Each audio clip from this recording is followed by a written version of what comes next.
Hello everyone, কেমন আছো তোমরা সবাই? আশা করছি ভালোই আছো। Good morning. তো আমি সকালবেলা কাজ বাজ ছেড়ে এখন এসেছি একটুখানি ঘরটাকে পরিষ্কার করার জন্য।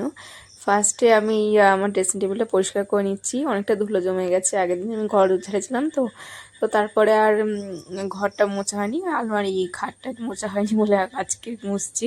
আসলে একদিনে সব কাজ করে ওটা সম্ভব হয় না। তো এই খাটের এই সাইডগুলো প্রচণ্ড ধুলো জমে, ছোটো ছোটো ডিজাইন করা আছে না, ব্রাশ দিয়ে না ঘষলে না এগুলো ওঠে না। তো তোমরা এখন কি করছো, গরমে কেমন আছো আমাকে জানাতে পারো। ছবি টবি সবই মুছে নিচ্ছি, বললাম না ঘর ছেড়েছি ওই জন্য একটু ধুলো জমে গেছে। কিছুদিন ধরে দুপুর টাইমে আমাদের এখানটায় বৃষ্টি হচ্ছে, তোমাদের ওখানটাও কি হচ্ছে? এখন তো দেখতে পাচ্ছ রোদ রোদ, কিন্তু কিছুক্ষণ পর দেখি না একদম মেঘলা আকাশ, পুরো একটু ঝোড়ো ঝোড়ো হাওয়া বইছিল। তো তারপরে আমি শুয়ে শুয়ে খাচ্ছিলাম। এই যে জাম, কি বড় জাম হয়েছে দেখো, আমাদের জাম গাছে প্রচণ্ড জাম হয়েছে।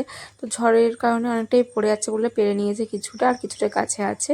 তো এই দেখো আমার ফাইনাল লুক ঘরে। তো কেমন আছে জানিও।